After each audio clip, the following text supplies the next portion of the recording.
Hello and good day everyone. All of you already know light. You already learned that light is an electromagnetic wave. The wave theory of light is very useful because there are many phenomena can be explained through, but it cannot explain the photoelectric effect. The observation was that when a certain metal plate irradiated with light, an electron will be ejected. However, the problem was the ability of the light to eject an electron depends only on its frequency and not its intensity. So what this means that doesn't matter how intense the light you beam on the plate, if the frequency is below a certain amount, it cannot eject an electron.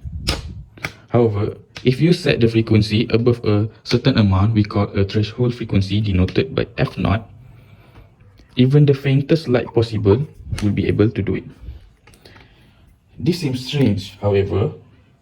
A famous fellow named Albert Einstein solved the problem by extending a concept developed by Max Planck. Planck proposed that energy is not continuous, but rather it is quantized.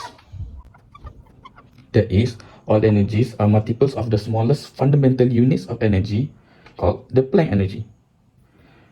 Einstein extended what Planck said about energy and rationalized that light must also be made of quanta, which he called photons. This explains the photoelectric effect because an electron is ejected when struck by a singular photon with enough energy. These released electrons are called photoelectron. It actually takes only one photon, so even the faintest beam above a certain frequency will be able to do it. But if none of them are that of minimum energy, no matter how many photons strike the plate, electron will not be ejected. It was found that the energy of the photon can be given by the following equation. E is the energy of the photon, and H is the Planck constant, you already know Planck constant, and F is the frequency of the light. In photoelectric experiment, when a photon arrives at the metal surface, the photon energy is fully absorbed by an electron in the metal. The electron is bonded to the nucleus by a certain force. This energy from the photon is used to break this bond and release the electron from the metal. The minimum energy required for photoelectron to be emitted from the metal surface is known as work function, denoted by W. And there will be extra energy that becomes the kinetic energy of the photoelectron since it's moved away from the metal plate.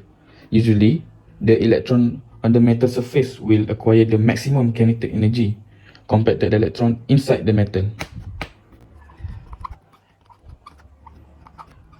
denoted by K max. And we know that the photon energy given by the function E equal to HF, right? And all this energy from the photon will be transferred to the photoelectron. And we say that this energy are divided into two, the work function and the maximum kinetic energy. Therefore, the energy from the photon will be transferred as work function to release the electron from the metal surface, plus it's moving with the maximum kinetic energy, K max. This is the equation that relates the energy of the photoelectron from the photon. Now, let's solve this problem together. So how do we solve this problem? The first step is we need to identify what the question asks of us. What the problem that we need to solve from this question. So we list it out. So the question asks us to find the maximum kinetic energy of the photoelectron emitted. So we know that the maximum kinetic energy, we can write that down as K max, right? Now the second step is to find whether the question gives us any variable as information for us to use to solve this question. And now, the question told us that the light frequency at the metal surface with a work function of, it gives us the Planck constant. Now we have finished listing out all the variables given and we want to find out what is the maximum kinetic energy. So the third step is to identify what formula do we need to use to to find the maximum kinetic energy, we can use the equation of the energy of photon equal to the work function plus maximum kinetic energy of the photoelectron. Now, we need to play around with this equation. We know that the energy of photon can be found using HF, E equal to HF. So we turn this equation like this. And since we want to find the maximum kinetic energy, the K max, we can just single out K max in one side and move the work function. And remember to move the work function to the other side, positive become negative and negatives become positive, since this is an additional operation.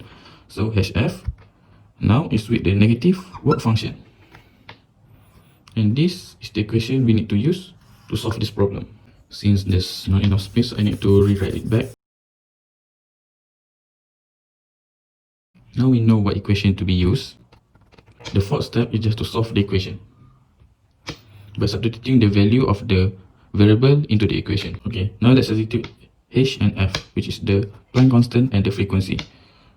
So if I K max equal to, okay, I move this downward because it's not enough to write it over here. The Planck constant is 6.63 times 10 to the power of negative 34 joule second, times with the frequency, which is 5.34 times 10 to the power of 14 Hertz. And all of this will minus the work function, which is 3.43 times 10 to the power of 19 joule. But wait, if we look over here, the kinetic energy is of course an energy, so the unit of course to be in joule. But there are multiple instances of a unit over here. There are joule second, hertz, and joule. I want you to remember that frequency equals to 1 over period. So therefore, the unit can be converted hertz equals to 1 over second.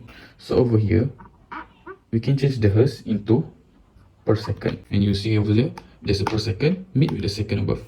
So we can just cross it out. All that's left will be joule and joule. So the kinetic energy, of course, will be in joule. Now just my calculator. 6.63 times 10 to the power of negative 34 times 5.34 times 10 to the power of 14. We get this value, which is 3.54 times 10 to the power of negative 19. So we must minus it for the value of the work function, which is minus 3.43 times 10 to the power of negative 19. Therefore, this is the value of our maximum kinetic energy. K max equal to 1.104 times 10 power of negative 20. And don't forget the unit, joule.